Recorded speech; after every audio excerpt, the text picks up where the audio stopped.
юу 400 мянга бол өрөмтөлөд өөрийнхөө тэтгэврийг авч болно гэсэн ийм л зохицуулалт хийсэн байхгүй. Тэрнээс биш бүгднгийн одоо бүх ахмадуудын тэтгэврийг зогсоосон асуудал бол байхгүй шүү дээ. Тэр нөгөө юутай болж байгаа гэсэн үг байхгүй. Нийт авж байгаа тэтгэврийнхаа одоо хэмжээнээсээ шалтгаалаад хамгийн багадаа бол одоо юу гэдгийг магадгүй 600 мянган төгрөгийн тэтгэвэр авж байгаа 650 мянган төгрөгийн тэтгэвэр авж байгаа хүн бол одоо үүдэн 400 мянган нь бол заавалч өөрийнхөө сарын амжиргаанд зарцуулах ёстой. Тэ? Зөрүү 250 бол тэгээ одоо хэдэн сараар гэдэг юм 6 сараар гэдэг юм 8 сараар гэдэг юм.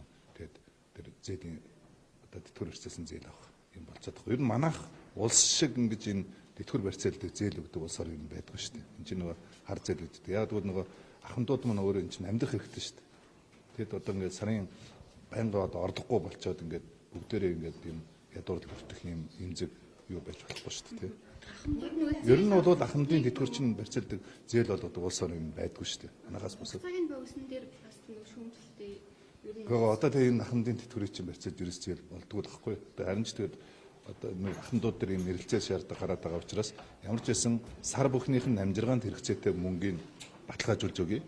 Тэрнээс дээшээ зөрүү байх юм бол тэрийг барьцаалаад 6 юм 8 сараараа тэр зээл аваад яваач л гэж байна. Нийгмийн татгалзын шимтгэл болоод хувь хүний орлогын албан татварыг хувь хэмжээг бууруулна гэж гишүүд бас хуулийн төсөл санаачилж байна. Ер нь бууруулах боломж байгаа юм.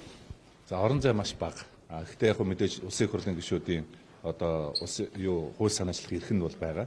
Тэгвэл бол одоо энэ хаврын чуулган дээр гуноос засгийн газраас одоо татврын шинжилэл бол нийгмийн татгалзын шимтгэлийн багц зүйлүүдийг өргөн барихаар ажиллаж байна. Энэ хүрээнд л хилцүүлэг явах болов гэж би бодож байна шүү дээ. Манайс одоо бусад улстай харьцуулахад татвар одоо өндөр төлдөг улсын тоонд нийгмийн татгалзын шимтгэл одоо энэ чинь ажил олгогч 8.5, ажилтан хүн 8.5 л төлж байгаа шүү дээ. Ажил хоёр талаасаа тий. Тэгээд энэ бол бусад улс орнуудаас ер нь бага одоо бага шимтгэлтэй ордог ийм л улс орн шүү дээ. Тийм давхардуулаа аваад байна гэдэг асуудал үүсэж байгаа шүү дээ.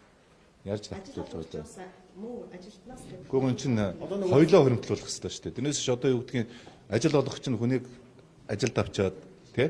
За ингээд яг залуу занд насанд нь одоо хөдөлмөрлүүлчихэд тэгээд чиний ирээдүй надад хамаагүй би чиний ирээдүй нийгмийн татгалзын шимтгэлийг чинь төлөхгүй гэж байж болохгүй шүү дээ. Тийм учраас бол одоо хүн бүхэн ирээдүйд тэтгэвртэй байх хэрэгтэй. Энэ бол нийгмийн баталгаа байх хэрэгтэй. Тийм учраас ирээдүйн тэтгэврийн баталгаан дээр хүн бүхэн өөрсдийнхөө одоо хоригдлыг одоо яг нь нийгмийн даатгалын юугаар бол нөгөө манай иргэдээс гарч байгаа ажил олгогчдоос гарч байгаа асуудал бол шимтгэл төлөөд байгаа мөртлөө шимтгэл төлж байгаа ажил олгогч нарт шимтгэл төлж байгаа иргэдэд одоо өгөөж муутай байна л гэдэг байхгүй. Одоо тийм учраас бид нар энэ ажил олгогчдын төлж байгаа нийгмийн даатгалын шимтгэлээс бид нар одоо үйлдвэрлэлийн ослоос шалтгаалах одоо даатгал тий ослын даатгал гэж ярьдаг тий ажилгүйдлийн даатгал одоо энэ тэтгэмжийн даатгалуудыг бол ажил олгогч нарт одоо ээлтэй байхаар ингэж шинэ зохицуултууд хийж байгаа тий нөгөө яг иргэн нийгмийн даатгал энэ шимтгэл төлж байгаа иргэндээ ямар хэрэгтэй байх юм бэ бол одоо бид нар чинь 6-8% одоо ирээдүйд 90 оноос хойш 2000 оноос хойш одоо сонголтоо хийгээг байна. Энэ хүмүүст бол ирээдүйн яг бодит хоримтлолтод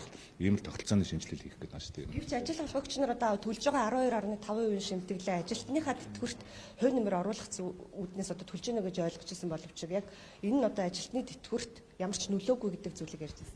Үгүй шүү дээ.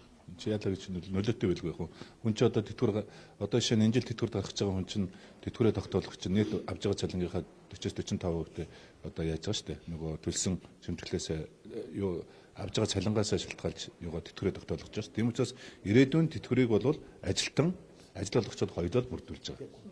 Тэгээд хууль санаачлагч гишүүдийн зүгээс болохоор 12.5% шимтгэлчин болохоор зэрэг ажилтны тэтгэврт гарахад ямар ч нөлөө үзүүлэхгүй байна гэдэг зүйлийг. Тэр нь яагаад тийм ярьж байгаа юм бол одоо эн чинь өөрөө хоримтлогтой л явж байгаа л зүйл шүү дээ. Тэр яхан тооцоол бол одоо юунууд ойлголтын зөрүү байна л гэж би харж байна. Гэр бүлийн тухай хууль юу болж байна? Ажлын хэсэг